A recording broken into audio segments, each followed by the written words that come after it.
Assalamualaikum warahmatullahi wabarakatuh. Bismillahirrahmanirrahim. Alhamdulillahirrahmanirrahim. Wa bihi nasta'in ala umuri dunia wa din. Wassalatu wassalamu ala ashrafil mursalin Sayyidina wa habibina wa syafi'ina wa maulana Muhammad wa ala alihi wa sahbihi wa sallim tasliman katsiran birahmatika rahimin. Allahumma arhamna birahmatikal wasi'ah wa'afina wa'afwana wa ala ta'atika wa syukrika inna. Allahumma zidna wa la tanqusna wa akrimna wa la tuhinna wa a'tina wa la tahrimna wa asirna wa la tu'sir alaina wa adina wa arda'na ya karim. Alhamdulillah alamin. Kita pagi sore memuji Allah, dalam salat memuji Allah, setiap rakaat, di luar salat memuji Allah, membaca alhamdulillah. Allah sudah mendatangkan kita ke rumahnya di pagi hari ini, dan kita sudah selesai sholat subuh berjamaah Masjid Dagang Muttaqin Simpang Ampek Pasaman Barat. Menanggapi pertanyaan Bapak kemarin tentang taubat ya. Menanggapi pertanyaan Bapak kemarin tentang taubat, dilanjutkan lagi. Taubat itu hukumnya wajib. Wajib. Melambatkan tobat itu satu dosa tersendiri. Orang tuh kalau jaleh ada dosanya, ada dosa yang tidak ditobati, itu satu dosa tersendiri. Dosa terdahulu lain, dosa sekarang karena melambatkan tobat lain. Jadi orang tidak bertobat, dosanya hari-hari membengkak, menggunung. Orang yang tidak bertobat, hari-hari dosanya menggunung, membengkak. Dosa melahirkan dosa, kata ulama. Kita lihat ayat pertama yang menyorot tentang tobat dalam Quran. Perhatikan ya insyaallah, yaitu ayat 37 halaman 6. Fatalaqa Adamu min rabbih kalimatin fataba alaih innahu at-tawwabur rahim. Itu ayat pertama. Ayat terakhir tentang tobat surah An-Nasr. Wastaghfirhu innahu kana tawwaba. Ayat pertama tentang Nabi Adam. Ayat kedua terakhir tentang Muhammad dan umat. Ayat pertama tentang Nabi Adam. Apa silapnya Nabi Adam? Melanggar larangan Allah, jangan dekati pokok yang satu ini, pokok terlarang, pokok larangan. Ditekati juga. Lalu Adam dan Hawa mendekati juga, memakan juga buah pokok yang dilarang itu. Maka Allah marah sama dia. Sampailah Allah mengajar doa. Ini penting nih. Bagi orang yang ingin bertobat, penting doa yang dibaca Nabi Adam yang diajar Allah. Dengan doa inilah kesilapan Nabi Adam tadi dimaafkan Allah. Doanya kita tahu ya. Doanya apa? Rabbana zalamna anfusana wa illam taghfir lana wa tarhamna lanakunanna minal khasirin. Doanya bukan dalam surah Al-Baqarah, doanya dalam surah Al-A'raf. Kisah Nabi Adam tobat dalam surah Al-Baqarah halaman 6. Kisah doa yang diajar Allah kepada Nabi Adam halaman 153 ayat 23 surah Al-A'raf. Jadi kita kena tahu sedikit-sedikit. Menyambungkan ayat, menautkan ayat. Karena cerita itu diulang-ulang di sana sini. Subhanallah. Apa doanya tadi? Kita baca sama-sama ya. Rabbana zalamna anfusana wa illam taghfir lana wa tarhamna lanakunanna minal khasirin. 3 kali. Rabbana zalamna anfusana wa illam taghfir lana wa tarhamna lanakunanna minal khasirin. Rabbana zalamna anfusana wa illam taghfir lana wa tarhamna lanakunanna minal khasirin. Rabbana zalamna, ya Rabb. Ya Rabb. Kita memanggil Allah. Allah itu Rabb. Mana Rabb itu bukan Tuhan saja ya. Maknanya banyak. Tapi kalau kita lihat di terjemahan kadang-kadang satu saja diambilnya. Antara lain maknanya Tuhan, Rabb. Makna murabbi, yang mendidik kita. Allah itu Rabb berarti murabbi, pendidik. Dididiknya bapak itu dengan kesehatan. Ibu tuh sehat, bapak sehat, ibu sehat, alhamdulillah. Si kesehatan itu pendidikan. Hidup ini pendidikan. Sholat ini pendidikan. Masjid ini tempat kita dididik. Subhanallah. Tidur itu pendidikan, bangun itu pendidikan, makan, minum, bekerja, bergerak, beraktivitas. Allah mendidik kita. Oh, Allah ini masih mendidik aku. Mendidik artinya menjaga dan memberi kemaslahatan. Subhanallah. Rabbana ya Rabb. Dulu teringat waktu belajar di Arab, ada buku itu judulnya Ya Rabbi. Qul ya Rabbi katanya.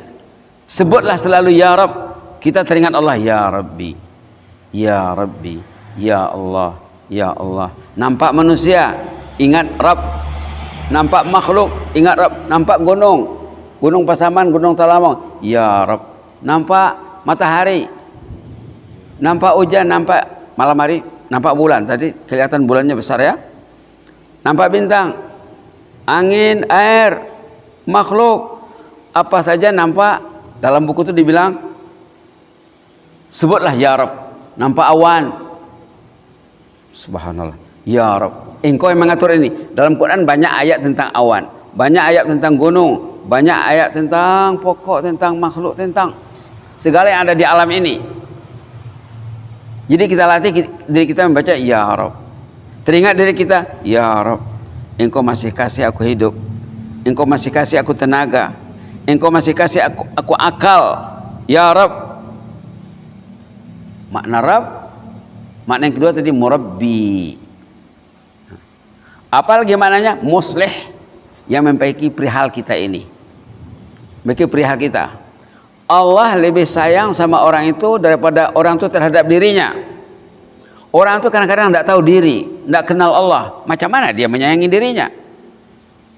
Allah sebagai kekasih yang bersifat Rahman dan Rahim, yang bersifat Rabbul Alamin. Allah mau kita datang ke rumahnya 5 kali sehari semalam. Azan itu panggilan Allah, tapi orang itu tidak tahu dia. Tahu tapi ilmunya tidak mendorong dia untuk beramal. Ilmu yang baik, ilmu yang mendorong orang itu untuk beramal.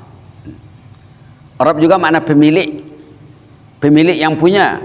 Rabb ya Rabbi, sebagai pemilik.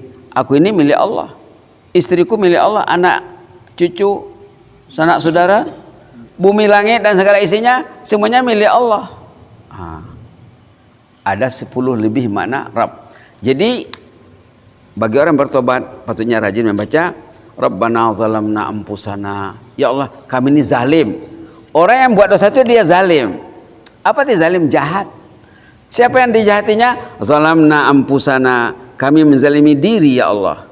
Orang yang mendosa itu kejahatannya akan menimpa dirinya. Tangan menyencang, bahu memikul. Setiap kali dia berdosa, dosa akan kembali kepadanya. Kalau dia sebagai seorang ayah, seorang suami, dosa akan dipikul. Resikonya, dampak dosa itu dirasakan oleh istrinya, oleh anaknya. Karena ayah hendak ke masjid, banyak dampaknya yang dihadapi oleh si istri, ahli keluarga. Kalau dia sebagai pekerja, sebagai pegawai di kantor kerajaan, pemerintah ya, kalau di Malaysia kerajaan, kantor pemerintah, kantor swasta, dampak dosa yang dia buat akan dirasakan oleh kantornya. Zalamna anfusana, kami ini menzalimi diri kami. Wa illam taghfir lana wa tarhamna lanakunanna minal khasirin. Kalau engkau tidak mengampuni kami, dosa kami belum diampun lagi, wa tarhamna, engkau tidak memberi kami rahmat, rugilah kami ini, lanakunanna minal khasirin. Rugi hidup orang yang berbuat dosa dia tidak bertobat, karena hari-hari dia menerima dampak dari risiko dosa. Ada dalam satu buku, mungkin besok lusa bisa dibawa bukunya, lebih 30 dampak dosa terhadap kehidupan manusia.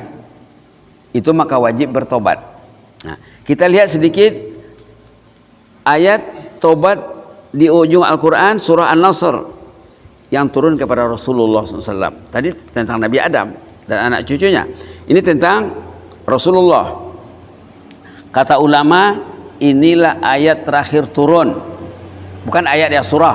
Kalau ayat masih ada lagi. Surah secara lengkap, surah yang lengkap yang terakhir turun surah An-Nasr. Ayo kita baca. Iza ja'a nasrullah.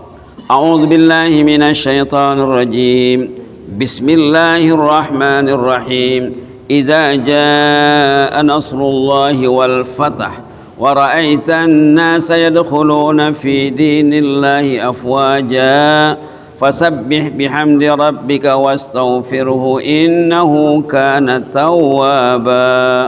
Shadaqal azim. Allahumma tub alaina ya Rabb. Allahumma tub alaina. Allahumma arhamna wa tub alaina. Surah terakhir secara lengkap yang diterima oleh Rasulullah. Sudah itu usia baginda sekitar 2 bulan lagi. Sesudah turunnya surah ini, usia Rasulullah tinggal sekitar 2 bulan lagi. Maka Nabi Muhammad waktu turun surah ini dia tahu, oh ini menandakan ajal saya sudah dekat. Tanya sahabat-sahabat yang paham tentang ayat ini, apa ini? Oh ini menandakan Nabi Muhammad tidak lama lagi ini akan wafat, akan meninggal. Subhanallah. Jadi untuk menyikapi surah ini, dalam menyikapi surah yang daripada 3 ayat pendek ini, Nabi Muhammad menukar bacaan rukuk dan sujud sampai meninggal. Nabi Muhammad menukar bacaan rukuk dan sujud sampai meninggal. Nabi Muhammad bacaan rukuk dan sujudnya banyak, bervariasi, bertukar-tukar. Apa bacanya? Subhanakallahumma rabbana bihamdika Allahumma ufirli. Subhanakallahumma rabbana bihamdika Allahumma ufirli.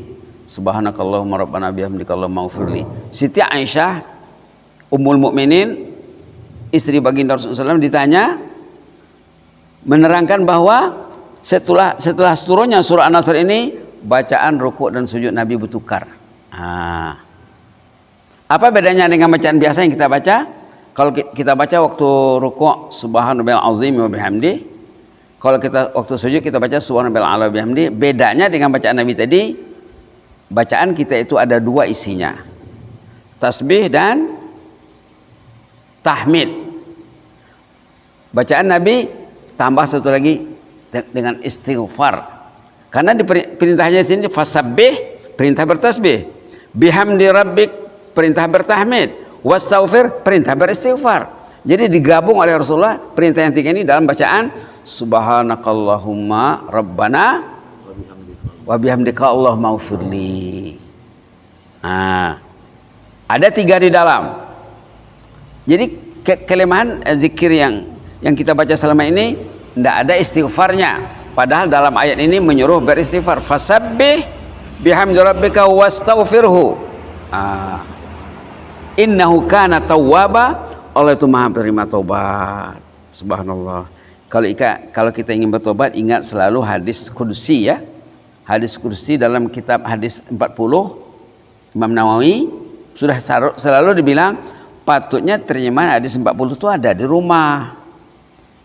Kecil bukunya. Terjemahan hadis Arba'in, hadis 40 Imam Nawawi. Kemarin kita cadangkan, patutnya ada kitab Riyadhus Shalihin, itu lebih tebal sedikit. Ribuan hadis isinya. Ini hadis terkecil yang dikarang oleh Imam Nawawi, dibaca di mana-mana. Di Purba dibaca, di Pinaga dibaca, di Darul Hadis, di mana dibaca buku ini? Di pondok-pondok. Kalau di Malaysia, di Brunei, di masjid-masjid dibaca. Di sana dibaca. Hari ini hadis sekian. Hadis terakhir dalam buku itu apa katanya? Ya benar Adam. Allah menyeru anak Adam. Hadis itu hadis kudusi, firman Allah. Allah langsung memanggil anak Adam, ya benar Adam, ma da'autani wa rajautani ghafartu lak. Selagi engkau minta ampun kepadaku, selagi engkau mengharapkan aku, menggantungkan harapan kepadaku karena engkau banyak dosa, engkau mengharapkan keampunanku, ghafartu lak, aku akan memberi keampunan. Ala makana minka, macam manapun banyak dosamu sebelum ini. Subhanallah. Macam manapun jeleknya kasusmu selama ini, ghafartu lak, aku akan mengampunimu. Jadi orang yang bertobat ini dia belajar Quran sikit-sikit, belajar hadis sikit-sikit, belajar kisah Nabi Adam, kisah Rasulullah, belajar kisah solihin. Penutup kisah solihin yang kita mungkin selalu dengar, kisah orang yang membunuh orang 99 mangsa dibunuhnya. Jahat, tidak pernah orang sekarang seperti itu. Ini sejarah umat sebelum Nabi Muhammad, tapi disebut dalam hadis. Artinya perlu kita pedomani. Hadisnya hadis sahih. Setelah dia membunuh 99, dia timbul rasa takut. Bertanya kepada seorang kawan yang kira-kira bisa memberi solusi dari masalah dia ini. Pak, saya sudah 99 orang saya bunuh, Pak. Saya ingin tobat. Macam mana caranya, Pak? Kata yang ditanya, 99? Iya. Mungkin tidak ada jalan lagi itu. No way, tidak ada jalan lagi. Terlalu banyak. Seorang saja yang Bapak bunuh dah berat kasusnya. Dalam Quran disebut orang membunuh satu orang pasti masuk neraka jahanam. Ini 99. Dibunuhnya orang tuh. Dibunuhnya. Kita mau minta jalan, tidak dikasihnya jalan. Udah 100 dibunuhnya. Kemudian menyesal lagi. Aduh, mesti ada caranya ini. Baru tanya jemaah, macam mana ya Pak? Sudah 100 orang saya bunuh. Kata yang ditanya, coba jumpa Buya di sana, Tuan Syekh di sana. Ada nanti penyelesaiannya. Jangan tanya macam kami ini. Kami ini apalah tahu kami. Pergilah si penjahat itu berjumpa ulama, menanya, minta pendapat, minta fatwa. Buya, Syekh, saya sudah 100 orang saya bunuh, saya ingin bertobat kepada Allah. Ada jalan enggak? Wah, ada. Jalan terbentang luas. Why not? Tadi no way. Tadi tidak ada jalan. Ini why not? Kenapa tidak ada? Macam mana caranya, Pak? Ini cara orang bertobat. Ingat apanya? Ceritanya? Tidak ingat? Ingat ceritanya? Katanya Bapak kalau ingin bertobat, jangan tinggal di kampung ini. Tidak akan berubah Bapak nanti. Itu juga orang yang dilihat siang malam pagi petang, tidak bertukar lingkungannya, miliunya mesti bertukar bertukar lingkungan. Bapak mesti pindah ke sana, ada di sana perkampungan orang yang saleh. Bapak mesti pindah ke sana, baru berubah nanti itu. Kalau Bapak tinggal di kampung ini tidak akan berubah. Jadi perlu hijrah namanya. Jadi dipikir oleh penjahat tadi betul juga ya katanya. Saya berhijrah. Berniatlah dia ingin berhijrah, pindah tempat ke negeri orang-orang yang saleh. Kemudian apa ceritanya? Apa ceritanya? Tengah jalan meninggal. Belum sampai ke tempat yang dia tuju, meninggal tengah jalan. Subhanallah. Jadi niat tidak kesampaian, tidak sampai niatnya. Lalu datang malaikat azab dan malaikat rahmat. Orang itu kalau orang baik, yang mengambil alihnya waktu dia meninggal malaikat rahmat namanya. Israel itu tukang cabut nyawa saja. Sesudah nyawa dicabut akan diurus oleh malaikat rahmat kalau orangnya orang baik. Akan ditangani oleh malaikat azab kalau orangnya orang jahat. Datang dua malaikat di situ. Malaikat rahmat sama malaikat azab. Kata malaikat azab, kenapa datang ke sini malaikat rahmat ini? Kata malaikat rahmat, dia sudah tobat. Kasusnya sudah dibersihkan Allah. 100 orang dibunuhnya. Itu urusan saya, kata malaikat azab. Bukan urusan kamu. Subhanallah. Akhirnya bertengkarlah dua malaikat di situ. Dalam ceritanya, datang lagi malaikat ketiga pengadil. Kalian bertengkarnya kenapa? Ini katanya urusan dia, ini urusan saya. Oh, itu saja masalahnya. Itu senang sekali mengurusnya, menyelesaikannya. Apa penyelesaiannya? Jarak. Ukur jarak. Tempat dia meninggal ke negeri dia berangkat, tempat meninggal ke negeri yang dia mau tuju. Ternyata lebih dekat ke negeri orang-orang yang saleh. Maka dia tergolong orang yang diterima tobatnya kekasih Allah Kasusnya yang membunuh 100 orang diampunkan Allah. Subhanallah. Subhanallah. Mudah-mudahan Allah menerima taubat kita ya. Jazakumullah khairan, barakallahu fikum. Allahumma zidna wa la tanqusna wa akrimna wa la tuhinna wa atina wa la tahrimna wa athirna wa la tusir alaina wa adina wa radana ya hayyu qayyum rahmatika nastaghis. Aslih lana sya'nana kullahu wa la takilna ila anfusina tarfata ain. Subhana rabbika rabbil izzati amma yasifun wa salamun alal mursalin. Alhamdulillahil alamin. Inni uhibbukum fillah. Jazakumullah khairan. Wassalamualaikum warahmatullahi wabarakatuh.